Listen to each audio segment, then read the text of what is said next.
இறையேசுவில் பிரியமான சகோதர சகோதரிகளே, நமது ஆண்டவர் இயேசு கிறிஸ்துவுடைய திருப்பெயரால் உங்களுக்கு உங்கள் குடும்பத்தில் இருக்கிற அனைவருக்கும் அன்பும் சமாதானமும் மகிழ்ச்சியும் உண்டாவதாக.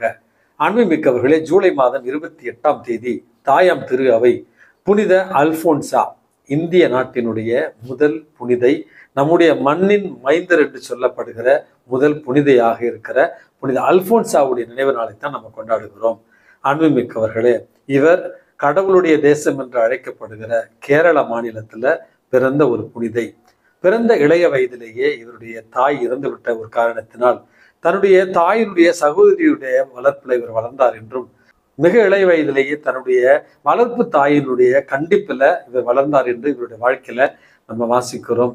மிக இளைய வயதிலேயே நம்பிக்கையோடும் விசுவாசத்தோடும் அதே நேரத்துல பக்தியோடும் வளர்ந்த ஒரு புனிதையாக இவரை நம்ம பார்க்கிறோம்.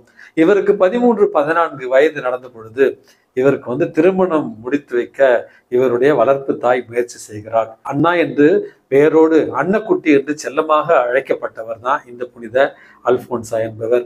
திருமணத்துல விருப்பம் இல்லாமல் தன்னுடைய வாழ்வை இறைவனுக்கு அர்ப்பணிக்க விரும்பி திருமணத்தை நிறுத்துவதற்காக எரிகிற நெருப்பு குழிகளில தன்னுடைய காலை மட்டும் அவர் தீ காயத்திற்கு உட்படுத்த நினைத்து கடைசியில் அந்த தீ குழிக்குள்ளே விழுந்து விட்டார் என்றும், அதற்கு பிறகு இவருடைய திருமணம் நின்று போகிறது. பிறகு புனித கிளாரம்மா துறவு சபையில சேர்ந்து இவர் ஒரு துறவியாக வாழ விரும்புகிறார். அன்புமிக்கவர்களே, உடல்நல குறையினால் வாழ்நாள் முழுவதும் அவதிப்பட்ட இந்த புனித அல்போன்சா தன்னுடைய தாட்சியாலும் எளிமையாலும் மக்கள் மனதுல நீங்காத இடம்பெற்றவராய் பள்ளிக்கு அவர் ஆசிரியராக அனுப்பப்படுகிறார். அங்கே அன்போடும் கனிவோடும் நம்பிக்கையோடும் விசுவாசத்தோடும் அவர் நடந்து கொண்ட விதம் அங்கிருக்கிற குழந்தைகளையும் அங்கிருந்த பெற்றோர்களையும் இவரை ஒரு புனிதராகவே பார்க்கிற அளவுக்கு இவர் வாழ்ந்தார் என்றும் இவருடைய வாழ்க்கையில் நம்ம வாசிக்கிறோம்.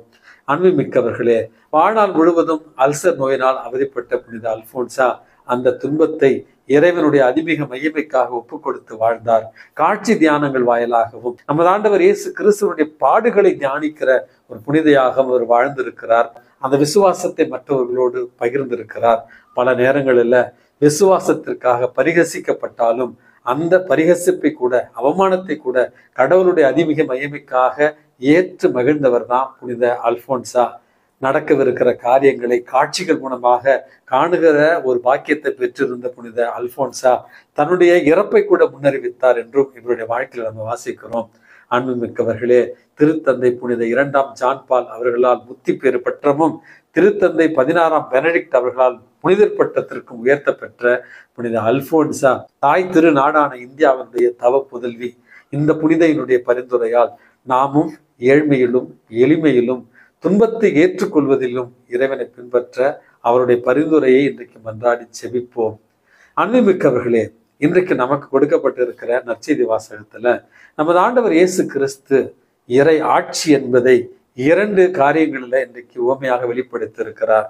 அதாவது கடுகு விதை விதைக்கப்பட்டது, பிறகு மரமாக வளர்ந்து பல நூற்றுக்கணக்கான பறவைகளுக்கு புகலிடமாக இருப்பது போல இறை அரசும் மிக சிறியதாக இருந்தாலும் அதனுடைய நம்பிக்கை, அதனுடைய தொடர் விசுவாசம், அதனுடைய தொடர் முயற்சி, அதனுடைய எளிமை பிறருக்கு பலன் தருகிற வகையில பெருகி பழுகும் அப்படி என்கிற ஒரு செய்தியையும், 2வது ஒரு உவமையாக இறை அரசு என்பது புளிப்பு மாவுக்கு ஒப்பாகும். அந்த புளிப்பு மாவு தன்னிலை மாறாமல் தன்னை சுற்றி இருக்கிற மற்ற மாவை புளிப்பு மாவாக மாற்றுகிற ஒரு தன்மை கொண்டிருப்பது போல இறையரசு பணியில ஈடுபட்டு இருப்பவர்கள் கூட தன்னிலை மாறாமல் இயேசுவில விசுவாசம் கொண்ட அவர்களுடைய சிறு முயற்சி தன்னை சுற்றி இருக்கிற குடும்பத்தையும் சமூகத்தையும் கொஞ்சம் கொஞ்சமாக இறைவனுடைய ஆட்சிக்கு உட்படுத்துகிற ஒரு இடமாக மாற்றக்கூடிய தன்மை இருக்கிறது.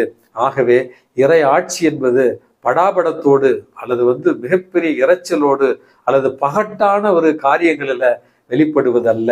இறை ஆட்சி என்பது எளிமையாக சாதாரண மக்களிடத்துல சாதாரண வகையில இறை வார்த்தையை விருட்சமாக மாற்றுகிற ஒரு எளிய பணி என்பதைத்தான் இறைவன் நமக்கு சொல்லி தருகிறார்.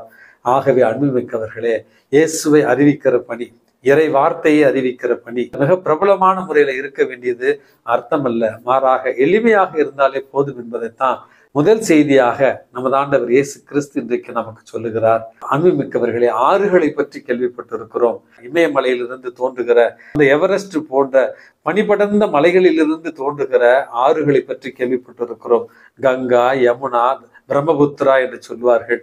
பனிப்படர்ந்த மலையிலிருந்து பெருநதியாக உருவாகுகின்றன. ஆனால் பனி பிரதேசமே இல்லாத சாதாரண மலைகளிலிருந்து உருவாகுகிற காவேரி நதி எப்படி உருவாகி இருக்கிறது என்று உங்களுக்கு தெரியுமா?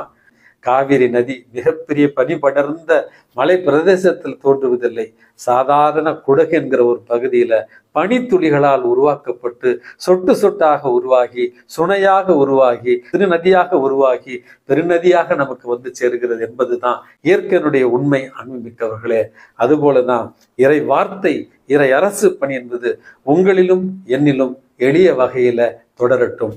எல்லாம் வல்ல இறைவன் தந்தை, மகன், தூய ஆவி உங்களையும் உங்கள் குடும்பத்தில் இருக்கிற அனைவரையும் நிறைவாக ஆசிர்வதித்து பாதுகாத்து வழி நடத்துவாராக. ஆமேன்.